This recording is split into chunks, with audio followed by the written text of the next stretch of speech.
The following is the second half of the virtual field day held by the Rathbun Land and Water Alliance on September 2nd.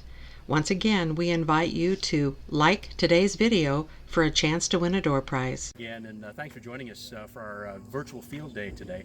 We've been in-field today looking at some in-field practices, some edge-of-field practices, also some structures being built.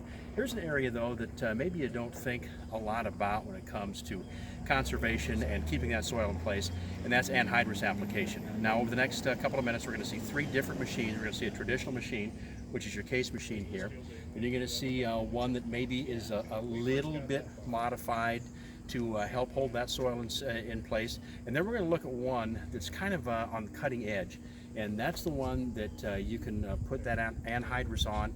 It stays in place, it works well, but you'd leave nothing as far as trace in that field. So remember those streaks you could see, the knife marks you can see.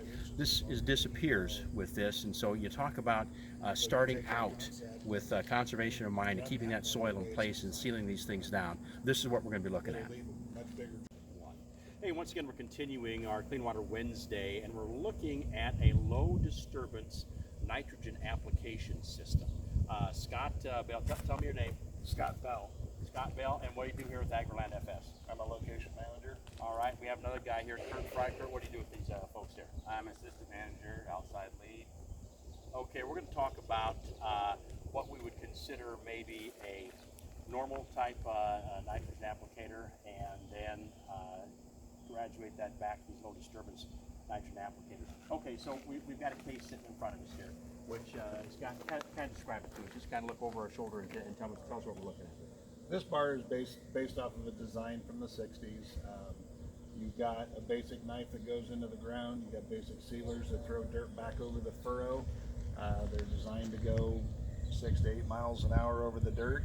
Your depth control, you've got a wide variety of ranges on how deep you can apply the product. This is a very tried and true traditional design toolbar. Let's go to our middle piece now, and I'm guessing we're kind of graduating back maybe a little bit further here. So we got a John Deere set up with this Kurt. Tell me a little bit about what we're looking at here. This is a 2510, and you have different adjustments to where you can, for your depth, but it's average probably 4 or 6 inches deep is where you go. It's just got the knife or the sealer, which is a cutter, and leaves a thin line, and it's got some cover discs in the back.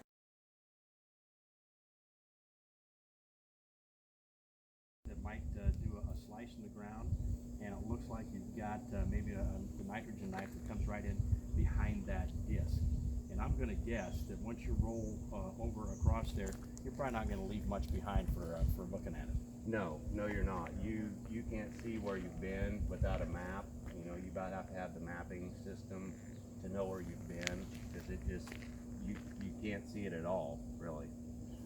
So from a low disturbance conservation standpoint, I mean, this bar does a tremendous job for managing erosion and low disturbance. I mean, that's what it is. Look, that is the epitome of low disturbance. Now let me ask you a couple things that I'm thinking about. You're going to come out to a fellow's field, you can look at that and say, now wait a second, I want to make sure I get the same kind of product performance and stuff like that. And I don't want to sacrifice a lot of things. What do you tell him in that case? This bar's got the ability to go 2, 4, and 6 inches deep, so depth control is there, very similar to the other two bars.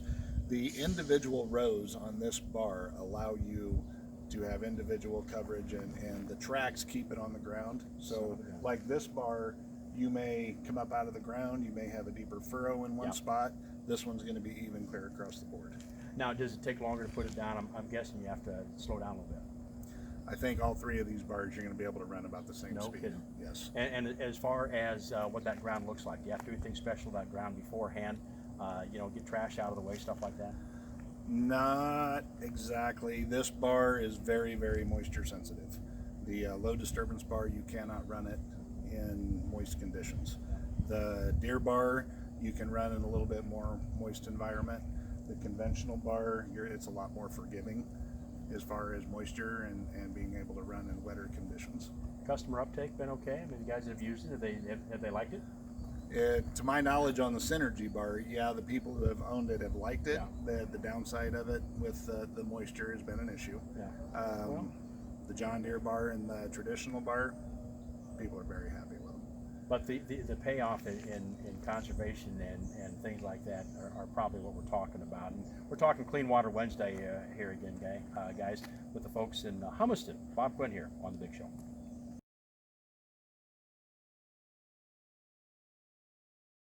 Hopefully you've got a chance to see some of the great conservation practices being put in place at farm level and also at pre-farm level. And that's what we're talking about, this nitrogen applicator that is like zero soil disturbance. So remember, in Iowa, clean water starts right here.